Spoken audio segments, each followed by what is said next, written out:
और शायद ही कोई ऐसा क्षेत्र होगा जहां इस डिजिटल रिवर की क्रांति न पहुंची हो।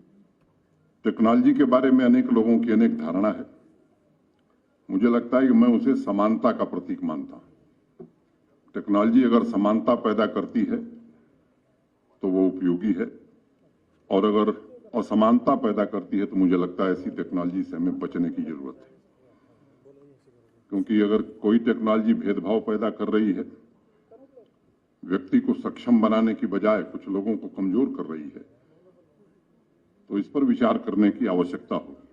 2013 के आसपास अमेरिका में न्यूटोलॉजिक कंपनी ने एक सॉफ्टवेयर सॉल्यूशन बनाया था, जिसका उद्देश्य था कि जो व्यक्ति किसी वकील की फीस नहीं भर सकता, उसे भी टेक्नोलॉजी के माध्यम से अटॉर्नी की सुविधा मुहैया कराई जा सके और डेटा एनालिटिक्स की मदद से बेहतरीन तर्क उपस्थित किया जा सके।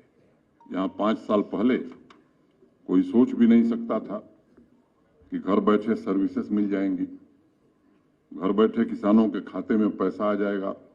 आज किसान सम्मान निधि में एक बटन दबाते हैं प्रधानमंत्री जी और करोड़ों करोड़ लोगों के खाते में पैसा चला जाता है।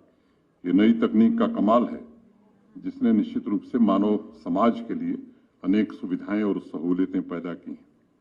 कोरोना के बावजूद सॉफ्टवेयर की मदद से स्कूल, यूनिवर्सिटी, कॉलेज चल रहे थे। फेसबुक, ट्विटर के जरिए लोगों तक ऑक्सीजन से लेकर राशन तक पहुंचाने का काम हो रहा था।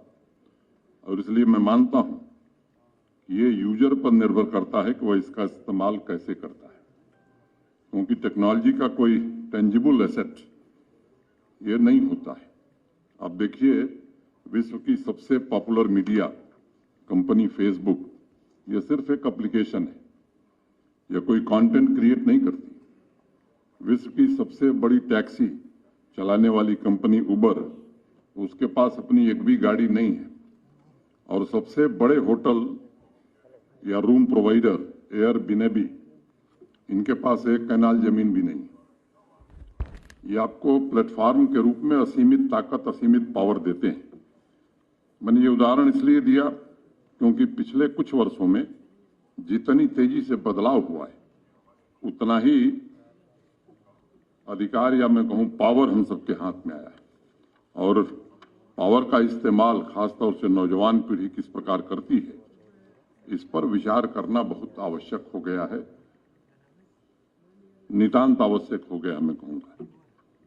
भारत के सम्मानीय प्रधानमंत्री श्रीमान नरेंद्र मोदी जी के प्रति मैं हृदय से कृतज्ञता ज्ञापित करना चाहूंगा, जिनके निर्देशन में नई शिक्षा नीति जो बनी है, तकनीक और नैतिक मूल्यों में बराबर संतुलन बनाए रखने पर जिस पर जोर दिया गया है। Artificial intelligence, machine learning, blockchain, big data analytics, 3D virtual reality के जरिए जहां स्टूडेंट्स को इंडस्ट्री 4.0 की तकनीक में प्रशिक्षित करने का काम डॉक्टर सहस्त्रबुद्धे और अनेक लोग कर रहे हैं, वहीं नैतिक मूल्यों और गुणवत्तापूर्ण शिक्षा पर भी हमारी न्यू एजुकेशन पॉलिसी, जो अगर आपने देखी होगी तो पेज 95-96 पर इसकी अनुशंसा की गई। अब यह ऐप लॉन्च करने का सौभाग्य मुझे मिला, मैं आभारी हूं। और जम्मू कश्मीर में लॉन्च हुआ है, इसके लिए मैं विशेष रूप से आप लोगों का आभार व्यक्त करता हूं। मुझे लगता है यहां सबसे ज्यादा जरूरत थी।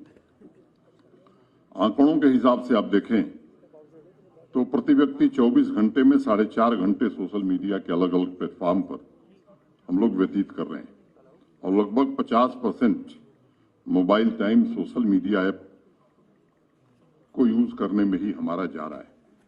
ये वर्चुअल कनेक्टिविटी फिजिकल इंटरेक्शन से कहीं ज्यादा हो गई है, और लोग सोचने लगे हैं कि कहीं खुशी ढूंढने के चक्कर में डिजिटल रिवर के दलदल में तो हम नहीं फंस जा रहे हैं। और इसलिए मुझे लगता है कि योर वन लाइफ ऐप के माध्यम से शिक्षण संस्थानों, खासतौर से नौजवान विद्यार्थियों के हैप्पीनेस इंडेक्स जानने के अलावा सही दिशा में उनका मार्गदर्शन हो सकेगा। आज की तारीख में जब अखिल भारतीय तकनीकी शिक्षा परिषद से संबंधित सभी उच्च शिक्षण संस्थान बाहरी तथा आंतरिक दोनों स्तरों पर अपने आप को पोस्ट कोविड वर्ल्ड के लिए तैयार कर रहे हैं, उस ट्रांजिटरी पीरियड में योर वन लाइफ ऐप का लॉन्च स्ट्रेस फ्री कैंपस तथा स्ट्रेस फ्री स्टूडेंट की दिशा में एक महत्वपूर्ण कदम हो सकता है। आज देश और दुनिया के तमाम बड़े कॉलेजों में ऐसे इंटरवेंशन को लागू किया जा रहा है जो बुनियादी रूप से शिक्षा में एक जीवंत शक्ति, स्वयं को जानने समझने और अपने भीतर के आनंद में उतरने का मार्ग प्रशस्त कर सकें। हम सब वाकिफ हैं, जैसा अभी डॉक्टर सहस्त्रबुद्धे ने बताया भी, कि हर साल 20 मार्च को इंटरनेशनल हैप्पीनेस डे मनाया जाता है। हर वर्ष जब भी यह अवसर आता है तो मुझे लगता है हम सबको हृदय से धन्यवाद ज्ञापित करना चाहिए भारत के प्रधानमंत्री जी को, जिन्होंने योगा तथा फिट इंडिया मूवमेंट के जरिए पढ़ाई तथा प्रोफेशनल लाइफ में कैसे बैलेंसिंग की जा सकती है, छात्रों और प्रोफेशनल्स सभी के रूटीन में कैसे इसे शामिल किया जा सकता है, इसका अथक प्रयत्न उन्होंने किया है। लेकिन ये भी सच है कि दुनिया के हैप्पीनेस रेटिंग में अभी डॉक्टर सहस्त्रबुद्धे ने बताया हमारी रैंकिंग क्या है। आज भी हम काफी पीछे हैं और आज समाज के साथ शिक्षण संस्थानों में भी हॉलिस्टिक लिविंग के मूल स्वरूप को एडॉप्ट करने की जरूरत महसूस की जा रही है।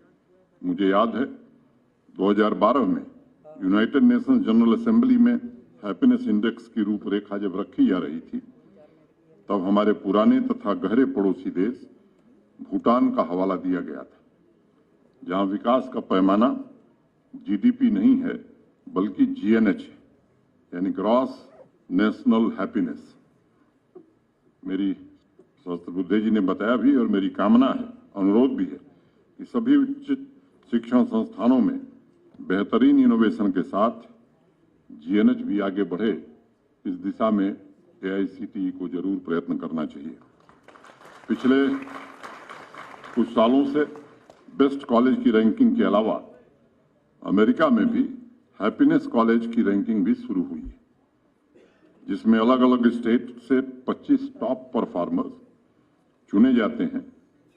अब ये वक्त आ गया है कि अखिल भारतीय तकनीकी शिक्षा परिषद भी अगले कदम के रूप में इस पर विचार कर सकता है और इस तरह की रैंकिंग से कॉलेज प्रशासन को भी प्रेरणा मिलेगी, हमारे विद्यार्थियों को भी एक नए जीवन में आनंद की अनुभूति हो सकेगी।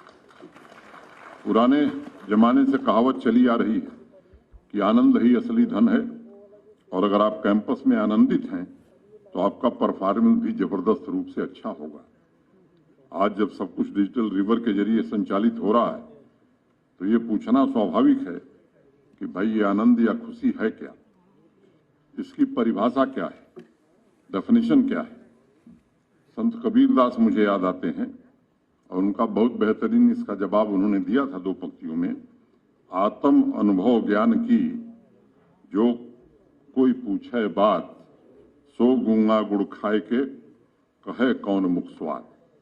आपके अंदर की जो खुशी है उसका स्वाद लिया जा सकता है, इसका बयान नहीं किया जा सकता है। योर वन लाइफ ऐप के जरिए, जैसा कोचर साहब ने बताया, हमारे लेफ्ट और राइट ब्रेन के बीच, यानी इनर और आउटर वर्ल्ड की क्वालिटी के बीच एक बैलेंस स्थापित किया जाएगा तथा स्टूडेंट्स का ग्रोथ सिर्फ एक तरफा न हो और टेक्नोलॉजी के द्वारा यूज होने की बजाय हम उसे अपने फायदे के लिए यूज कर सकें।